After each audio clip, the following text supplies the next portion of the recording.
السلام عليكم احبابي المتابعين، نتمنى ان شاء الله تكونوا بالف صحه وعافيه.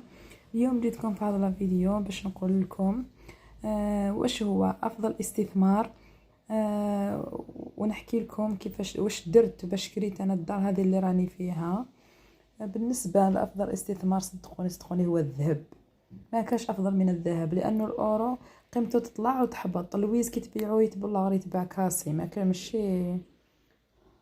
ماشي بقيمته الحقيقيه. ولكن الذهب هذاك اللي ما فيهش لي بيا، كل ما يطولوا العوام، كل ما يزيدوا العوام، كل ما هو زاد تطلع القيمه تاعو. وكما على بالكم راهو غالي بزاف، وراه غير يطلع ويزيد.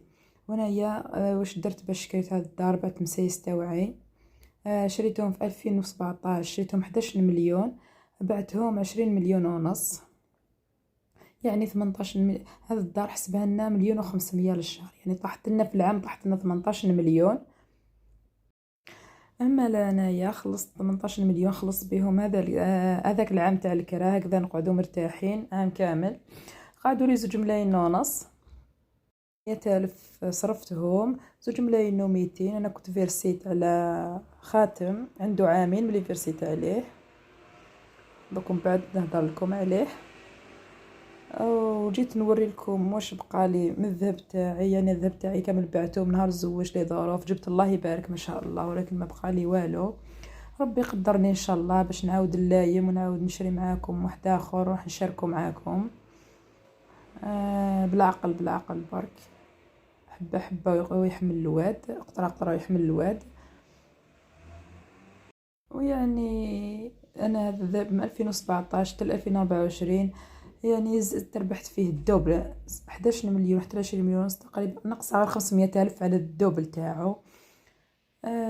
وكنت ايضا شريت خاتم عنده عامين، شريته 2 ملايين و900. كيف كنت مريضه، كما قلت لكم في الفيديو اللي فات بلي كنت مريضه، ضربت شهرين مريضه، بعته باش درت لي مسك الزوج تاعي ما كانش خدام.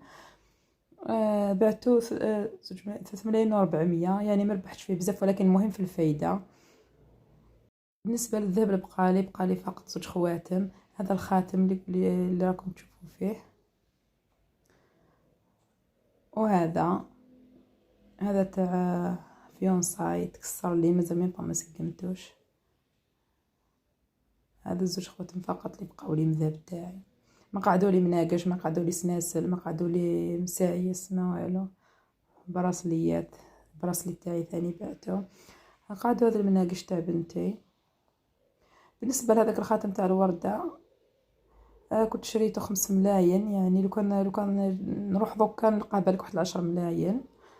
بالنسبه لهذا المناقش، نهار زادت بنتي، هذو ما نبيعهمش، سي نورمال، حوايج بنتي ما ندناش ليهم. وحده جابتها لها عمتها، وحده جابتها لها الام تاعي، ربي يحفظها ان شاء الله، ربي يقدرني ورجع لها الخير تاعها، مسكينه يعني والله انسانه زواليه بصح قد المقام، الله يبارك.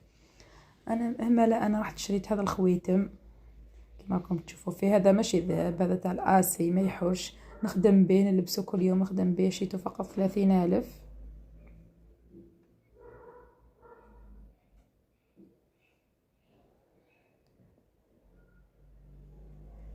شريت ايضا هذا المناقش، ديباني بيهم حتى يفرج ربي، شريتهم 80,000. والله غير تقولوا ذهب، عجبوني. بغيت شنات انا ولي زيكسيسوار. على كل حال شوفوا شحال شويبين ما شاء الله.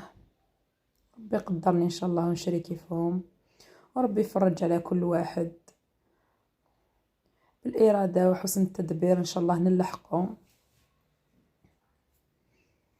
وسمحوا لي على صوتي، الله غالب، راي عندي واحد 3 ايام وانا هكذا، حكمتني حساسيه. هنا بالنسبه لهذوك الدراهم اللي قعدوا لي بالمسايس، هذا الخاتم انا كنت فيرسيت عليه مع خاتم واحد اخر. هذاك الاولاني اللي قلت لكم بعته، يعني كنت جبته لي ظروف الله غالب، بصحتي كما يقول لك الحدايد للشدايد، هذه هي. ومول التاج ويحتاج، يعني مفيرسية عليه 50,000 فقط.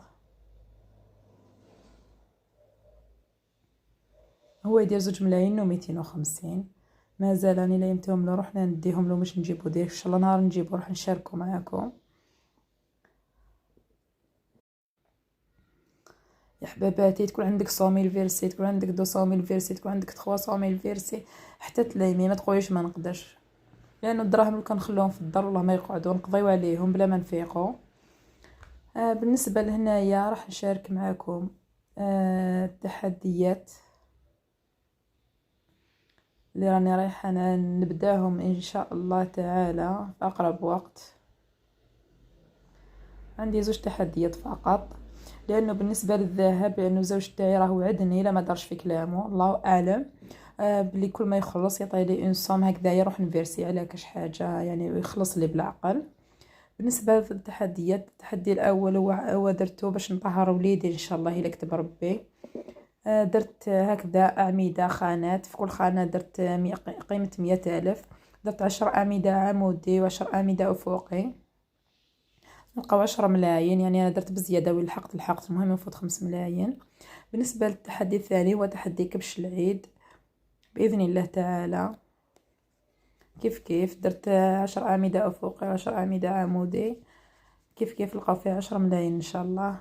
مازال العام طويل، نسي نزير قد ما نقدر واللي عليا نديرو وباذن الله تعالى نوصلو. هذو التحديات فقط اللي درت لهذا العام، ومن بعد نشري شحيحات وراح نبدا فيهم ان شاء الله.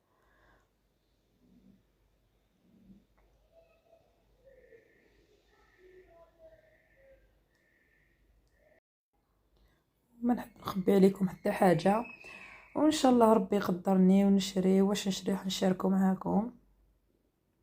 بالنسبه لبيت الخزين انا راح نحيه من المصروف اليومي اللي راني نقضي به، راح نبدا به بيت الخزين، ونهار نبداه ان شاء الله ولا ما كذا شويه برك راح نصوروا معكم ونفهمكم كيفاش نشريه. هذه هي لا فيديو تاع نهار اليوم، نتمنى ان شاء الله تكون نالت اعجابكم. من فضلكم شاهدوا الفيديو للاخير، ما تنسونيش باشتراك وتفعيل الجرس جيم وبارطاج ليصلكم كل جديد، ودمتم في رعاية الله وحفظه. مع السلامة حبيباتي.